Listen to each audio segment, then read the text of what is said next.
안녕하세요. 통합과학의 확실한 시나리오 양서연입니다.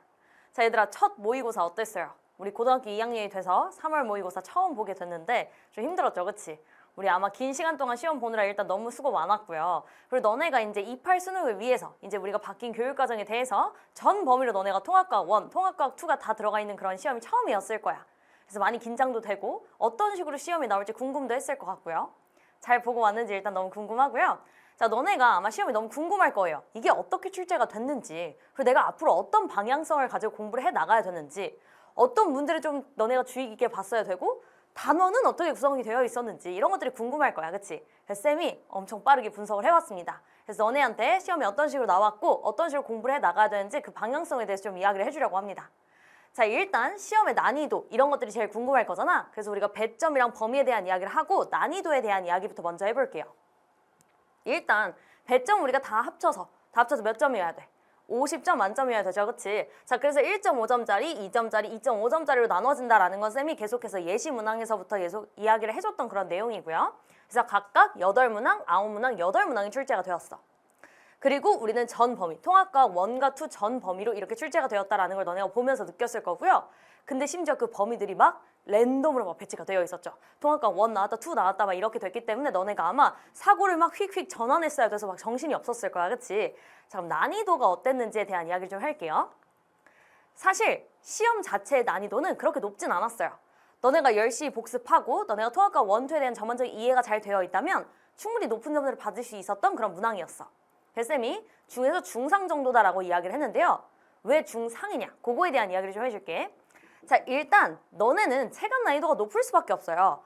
앞에서 이야기를 했던 것처럼 1, 2에 대한 사고를 왔다 갔다 해야 됐었고 거기다가 통합형 문항도 출제가 되고 이러다 보니까 체감 난이도는 당연히 더 높았을 거야. 일단 힘들기도 하고요. 자, 그리고 여기에서 일단 보면 여기에서 자료 해석이 정말 강조됐다는 거 느꼈어요? 정말 그냥 거의 모든 문제에 자료가 막 들어가 있었던 거 봤지? 시험지 자체도 양도 진짜 많았고 너네가 정말 자료에 대한 해석이 정말 중요하다는 거, 탐구 해석이 정말 중요하다는 거 시험 보면서 느꼈을 거예요. 그렇기 때문에 쌤 중상이라고 놓은 거고요. 거기다가 물화생지가 모두 고르게 출제가 되었고, 자, 그리고 너네가 아마 마지막 페이지 이런 부분들에 대해서 너네가 문제를 푸는데 좀 힘들었던 부분도 있었을 거야. 그리고 또 중요한 거, 너네가 아마 많이 까먹은 부분들이 있겠죠. 우리 1학년 때 아무리 내신을 했어도 너네가 많이 까먹은 부분들이 있을 거야. 그걸 채우지 않았다면 또 더욱더 체감 난이도가 높아졌을 거고요. 자, 그리고 여기서 보면 통합형 문항 자체가 업그레이드가 됐어요. 우리 예시 문항에서 아니면 너네가 작년에 봤던 그런 모의고사들에서 보면 통합형 문항이 선지에서 좀 눈에 띄게 있는 것들은 있었어도 자료 자체에서 통합형 문항 엄청 눈에 띄게 제시했던 건 없었는데요. 자, 이번에는 자료 자체에서 통합형을 보여주게 되면서 앞으로 더욱더 통합형 문항이 많아질 거다라는 걸 좀 예고해주는 듯한 느낌을 보였어요. 그래서 통합형이 앞으로도 계속 많이 나올 거니까 그 방향성으로 너네가 공부를 열심히 하셔야 되는 거고요. 자, 그리고 쌤이 왜 중상이라고 뒀냐. 일단 우리가 25문항에서 얘들아 아주 기초적인 문항은 없었어. 너네가 어쨌든 모든 문항에서 생각을 좀 하면서 문제를 풀었어야 하는 문항들이었어요. 그냥 이렇게 그냥 쑥쑥쑥 푸는 문제가 아니라 어쨌든 선지 하나하나에서의 너네가 유의미한 그런 자료들을 찾아서 여기서의 너네가 어떤 암기 포인트를 썼어야 하는지 어떤 자료 해석을 썼어야 하는지를 좀 생각하면서 풀어냈어야 하는 문항들이야. 그렇지만 그렇다고 엄청나게 어려운 고난이도의 문제는 또 없었다는 거지. 근데 이런 시험에서 중요한 건 얘들아, 너네가 실수를 절대 하면 안 된다는 거예요. 너네가 체계적으로 개념이 잡혀져 있어야 하고요. 너네가 자칫하다, 하나라도 조금 약간 아리까리한 게 있거나 한다면 기역, 니은, 디귿 이런 선지 유형에서는 너네가 실수하는 게 정말 치명적이야. 너네가 살짝 헷갈렸던 걸로 실수를 통해서 그걸로 등급이 갈리면 얼마나 너네가 속상하겠어, 그치? 그러니까 실수가 치명적이니까 실수를 절대 하지 않도록 노력을 해야 합니다. 자, 그리고 계속해서 이야기를 할 테지만 자료 해석 너무 중요해요. 각 유형별로, 각 단원별로 어떤 자료들이 그렇게 중요했는지 이런 것들을 지속적으로 너네가 반복하면서 학습해줘야 돼요. 쌤이 계속해서 자료 해석 강조하고 있고 쌤 교재에도 자료가 진짜 많잖아. 그래서 너네가 자료 해석에 대한 것들을 정말 열심히 분석을 하셔야 됩니다. 그리고 잊지 말고 누적적으로 복습을 해야 된다는 거. 누적적으로 복습하지 않으면 당연히 까먹을 수밖에 없어요. 자, 그리고 용어 암기와 기본 개념 공부가 당연히 베이스인 건 맞아. 너네가 암기를 안 하면 당연히 그 다음 걸 못 넘어가겠죠. 자, 근데 우리는 얘들아 개념을 표면적인 암기만 하면 안 돼. 그냥 여기서 중요한 포인트는 이거, 이 단어랑 연결된 건 이거, 이런 식으로 단어에 대한 암기, 용어에 대한 암기, 그냥 표면적인 암기만 할 게 아니라 우린 더 깊이, 더 애들에 대한 그런 체계적인 과정들, 메커니즘들 이런 것들을 외워줘야 하는 겁니다. 그래서 스토리텔링식으로 너네가 애들을 좀 외워줘야 된다는 거야. 애들의 인과관계가 어땠고 얘네 메커니즘은 어땠고 이런 것들을 너네가 스스로 설명할 수 있어야 돼. 자, 그래서 쌤이 여기다 강조를 해놓은 내용이 표면적 암기만 할 게 아니라 너네는 심층적인 이해를 해야 이제는 너네가 통합형 문제에서 통합과학에 대한 이런 문제들을 너네가 대응을 할 수 있다는 거예요. 그래서 스토리텔링과 그리고 너네가 역으로 재구성할 수 있는지를 계속해서 너네 스스로에게 테스트를 해줘야 돼. 알겠지? 그래야 원, 투가 막 섞여 있어도 너네가 잘 해낼 수가 있다고요. 괜찮죠? 이해했죠?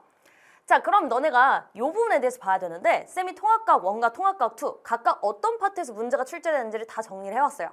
그럼 너네는 여기에다가 멈춰놓고 아니면 이거 사진을 찍어서 너네가 틀린 문항에 대해서 확인을 해보라는 뜻이야.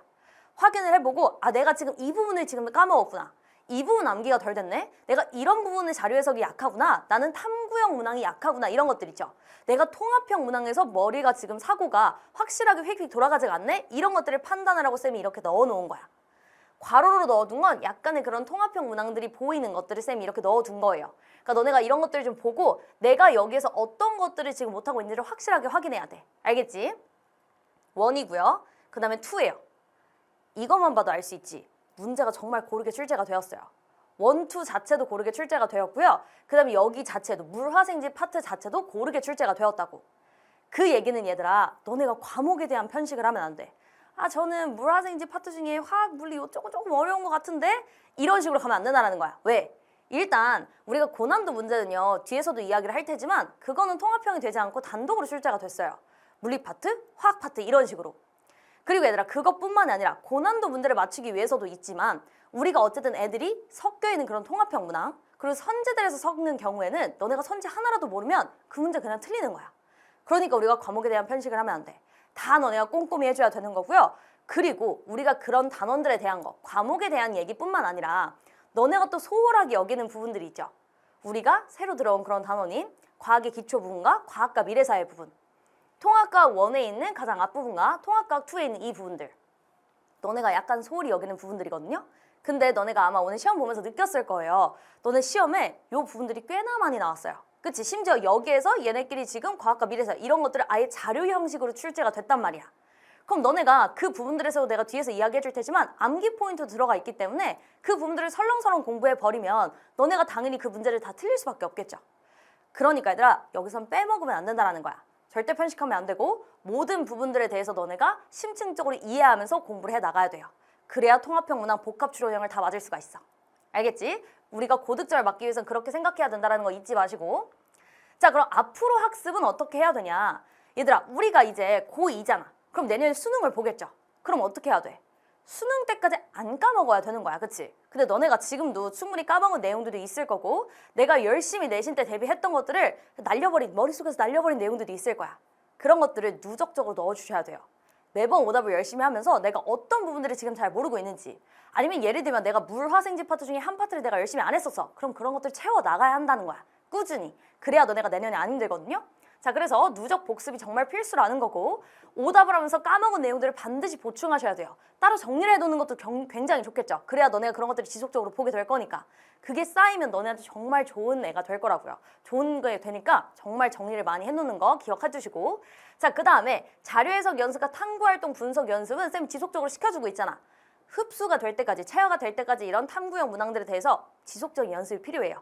문제 자료들 얼마나 긴지 봤지 얘들아? 그런 것들에 너네가 대응하고 빨리빨리 문제를 풀려면 이런 자료들에 익숙해지는 방법밖에 없어요. 자 그리고 당연히 용어와 개념 암기가 우선이야. 혹시 내가 아예 용어 자체도 기억이 안 난다. 아니면 개념 자체, 얘네 인과관계가 어떻게 됐었는지 이런 기본적인 게 기억이 안 난다면 그거부터 하는 게 맞아. 그걸 하고 나서 심화를 위해서 우리가 구조적으로 어떻게 이해를 해야 되는지를 그 다음에 보는 거야. 알겠지? 그런 부분들이 1차적이라는 거. 자 그리고 아까도 얘기했다시피 주기적으로 복습하는 거 잊지 말자고요. 알겠죠? 자 그럼 우리가 몇 개 문항들을 좀 볼게요. 자 19번 문항이었는데요. 이거 어려운 문항은 아니었어. 이거 과학과 미래사회 문항이죠. 여기 지금 빅데이터 얘기도 나와 있고 그치? 자 이런 것들이 나와 있는데 너네가 여기에서 우리가 어떤 생각을 해야 되냐. 일단 기억. 혹시 기억을 틀렸다면 여기 부분에서 아 과학과 미래사회 어려운 문제 안 나오겠지 라고 생각을 하면서 암기를 제대로 안 한 거야. 그치? 이런 핵산 이런 것들을 보면서 내가 순간 멈칫을 했다면 아 나 조금 더 꼼꼼히 외워야겠구나 라고 생각을 하셔야 돼요. 이런 것들 설렁 공부하면 안 되더라. 알겠죠? 자 그리고 통합형 문항 4번 같은 경우에서 보면 우리가 예시 문항에서 공개됐을 때는 우리가 조금 사나워하는 부분들이 스킬적인 부분들을 요구하는 문항이었어요. 근데 이번 산화한원은 어떻게 출제가 되었냐? 얘들아, 스킬적인 뿐만이 아니라 너네가 개념에 대해서 이해를 하고 있는지 그 개념을 조금 더 심층적으로 이해해서 산화한원이라는 것 자체가 무슨 뜻인지를 아는지를 너네한테 물어보고 있는 문항이었어. 그러니까 너네가 그냥 스킬만 달달달달 외운다고 되는 게 아니라는 거죠. 애들에 대한 심층적 이해, 개념 자체가 너네가 심화적인 개념 자체를 알고 있어야 이 개념이 의미하는 게 뭔지를 정말 너네가 깊이 이해를 해야 그래야 문제를 풀 수 있다는 거야. 스킬만 달달달 하는 것도 너네가 좋지 않다라는 거죠. 전반적인 것들의 틀을 일단 스토리텔링식으로 다 알고 있어야 돼. 자, 그럼 봐봐.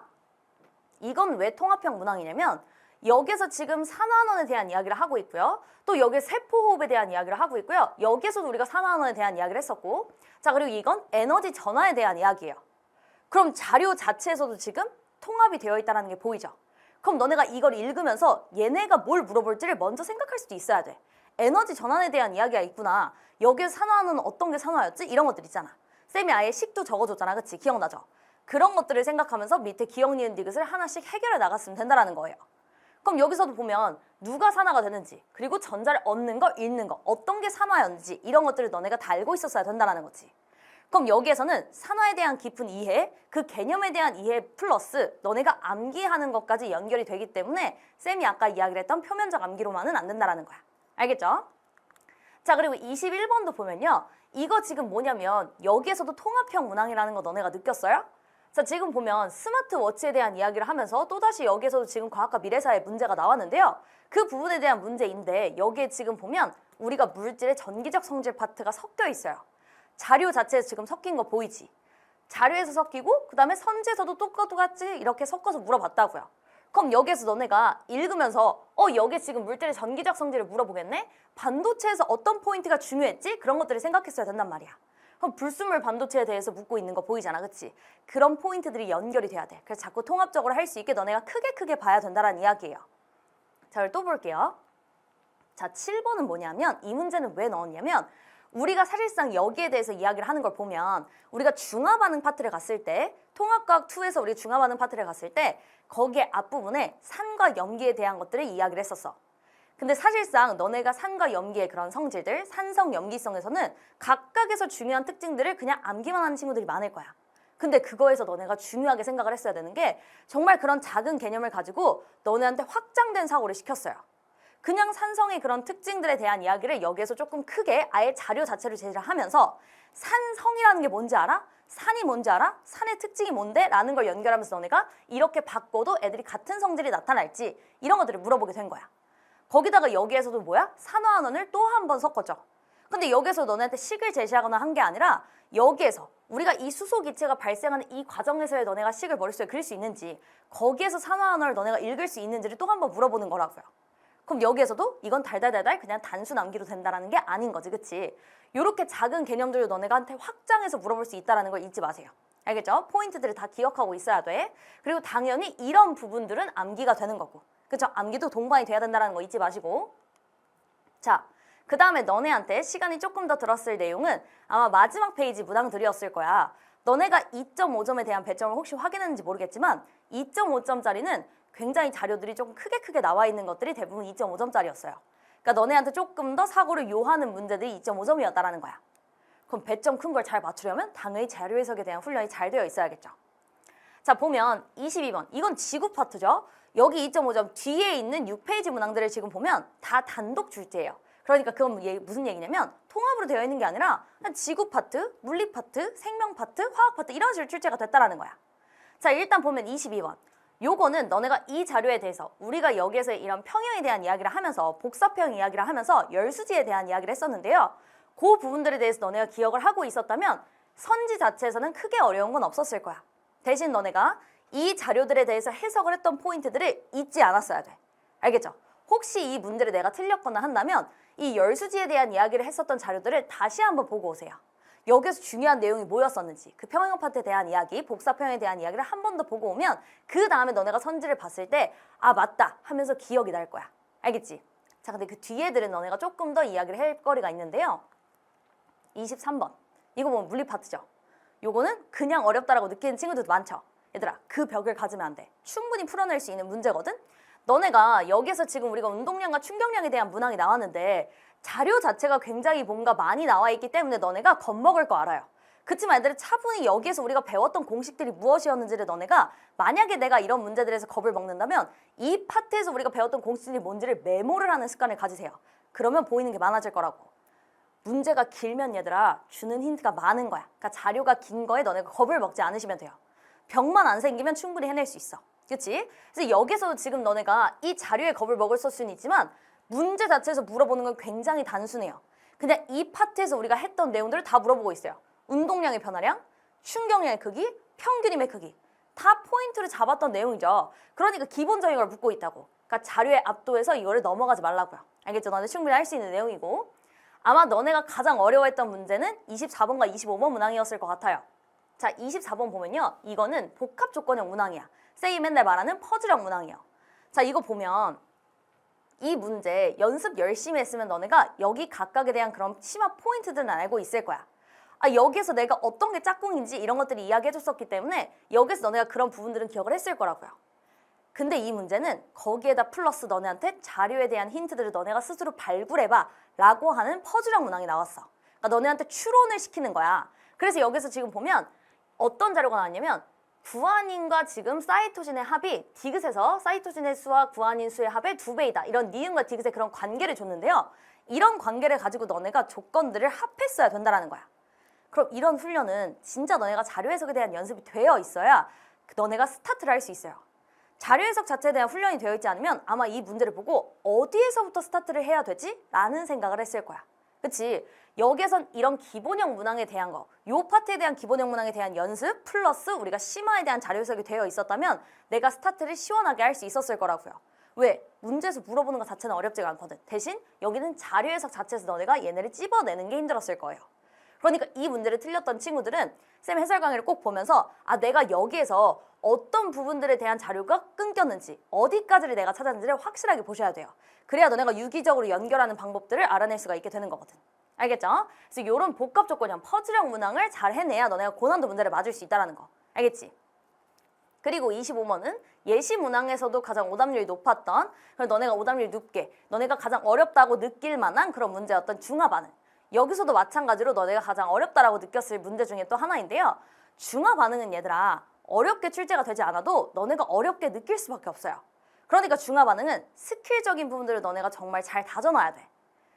이 문제도 쌤한테 연락 온 친구들을 보니까 쌤이 알려준 그런 스킬들을 작용했던 친구들은 굉장히 금방 풀었다라고 이야기를 했어. 그럼 그 얘기는 이런 중화 반응 문제는 계속해서 이렇게 어려운 문제처럼 출제가 되고 있기 때문에 너네가 스킬이 정말 잘 체화를 하고 있어야 된다는 거야. 그럼 중화 반응은 정말 다양하게 연습을 해야 어떻게 변형이 되어도 너희가 문제를 풀 수 있겠죠. 여기에서 계속 주어지고 있는 형태는 굉장히 비슷해요. 근데 이렇게 비슷함에도 계속해서 어려워한다라는 건 중화 반응 자체를 어려워한다라는 거야. 그러니까 중화 반응은 뭐야? 쌤이 알려준 그런 스킬들 있잖아. 그런 것들이 있지 않고 여기에다가 너네가 어떻게 하는지를 체계적으로 하는 습관이 중요합니다. 그래서 결국엔 얘들아 통합형 문항 이런 것들도 나오고 통합 문제에서 통합과 문제에서 각각 단독으로 출제되는 고난도 문항 이런 것들을 다 잘 해내려면 결국엔 각각 단원들에서 일단 유형 포인트들을 알고 있어야 돼요. 그 이후에 너네가 통합형 문항에 대한 자료 해석 연습을 하는 게 중요하다라는 거야. 알겠죠? 그러니까 너네가 쌤 해설 강의를 들으면서 너네가 어디 부분들을 내가 못하고 있는지를 반드시 오답을 하셔야 돼요. 이해됐죠? 그럼 여기까지 하면 쌤의 총평은 마무리가 될 것 같고요. 시험 보느라 너무너무 고생 많았을 텐데 우리 조금만 더 고생해서 오답까지도 해보자 얘들아. 정말 중요하거든? 너네가 앞으로의 방향성을 잡기 위해서 내가 어떤 파트를 잘 모르고 있는지 어떤 단원들을 못하고 있는지를 정확하게 파악해야 되기 때문에 조금만 우리 힘을 더 내서 어디 부분을 틀렸고 어떤 부분을 어디까지 풀었는지를 반드시 체크하면 쌤이랑 비교를 해보세요. 알겠죠? 그럼 여기까지 총평은 마무리하고요. 우리는 그럼 해설 강의로 가서 해설을 꼼꼼하게 듣고 실력을 조금 더 업그레이드 시켜봅시다. 알겠죠? 그럼 여기까지 마무리하고요. 우리는 그럼 해설 강의에서 만나도록 할게요. 얘들아 해설 강의에서 만나요. 안녕!